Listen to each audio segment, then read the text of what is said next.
महाकुंभ का मेला हर साल करोड़ों श्रद्धालुओं को आकर्षित करता है। इस बार भी संगम के तट पर लाखों लोग स्नान के लिए आए थे।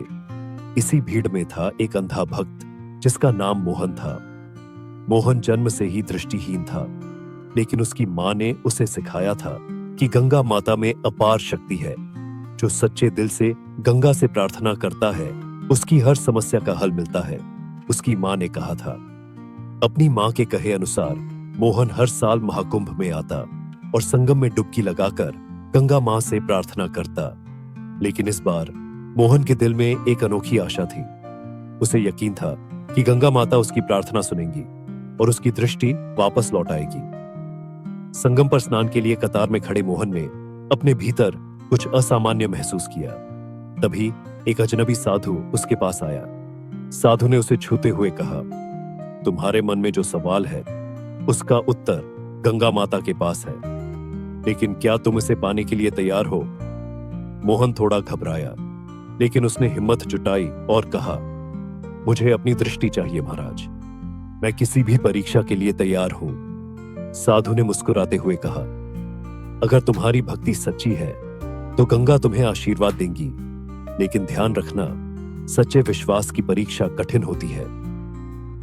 साधु ने मोहन को संगम के बीचों बीच जाने को कहा और कहा, गंगा में डुबकी लगाते समय अपने भीतर की हर शंका और डर को छोड़ दो, केवल विश्वास रखो।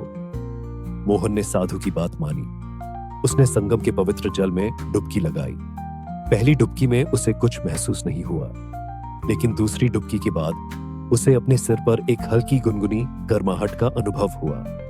जैसे ही उसने तीसरी डुबकी लगाई, वह पानी से बाहर आया और उसकी आंखें चौंधी आ गईं। वह देख सकता था। पहली बार उसने गंगा की पवित्र लहरों को, सूरज की किरणों को और चारों ओर के लोगों को देखा। मोहन खुशी से चिल्लाने ही वाला था कि साधु ने उसे रोक लिया। अभी तुम्हारी परीक्षा पूरी नहीं हुई है। तुम्हें अपनी दृष्टि तभी मिलेगी जब तुम इसे सही दिशा में उपयोग करने का वचन दोगे। याद रखना, यह वरदान केवल सेवा के लिए है, स्वार्थ के लिए नहीं। मोहन ने सिर झुकाकर वचन दिया। उसने कहा, गंगा मां ने मुझे जो दृष्टि दी है वह मैं दूसरों की मदद के लिए उपयोग करूंगा। यह मेरा जीवन का उद्देश्य होगा। लेकिन तभी साधु ने एक और रहस्य बताया, तुम्हारी दृष्टि अस्थायी है। अगर तुम स्वार्थ के मार्ग पर चले तो यह तुम्हें हमेशा के लिए छोड़ देगी। मोहन ने अपने वादे को निभाने का दृढ़ निश्चय किया। वह मेला क्षेत्र में घूमकर बुजुर्गों, बच्चों और असहाय लोगों की मदद करने लगा। वह उन लोगों को संगम तक पहुंचाने लगा जो स्वयं चलने में असमर्थ थे।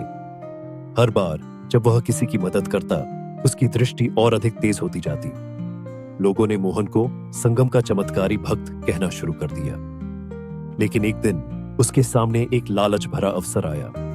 एक धनी व्यापारी ने उसे बड़ी रकम देकर अपनी झूठी गवाही देने के लिए कहा। मोहन कुछ देर तक दुविधा में रहा, लेकिन गंगा जल को देखते ही उसे अपनी मां की सिखाई बातें याद आईं। मैं अपना वादा नहीं तोड़ सकता, मोहन ने व्यापारी को मना कर दिया। मोहन की सच्चाई और भक्ति देखकर साधु फिर से उसके पास आए। उन्होंने कहा, तुमने हर परीक्षा पास कर ली है। अब तुम्हारी दृष्टि हमेशा के लिए तुम्हारे साथ रहेगी। यह तुम्हारी भक्ति और सत्य की शक्ति का परिणाम है।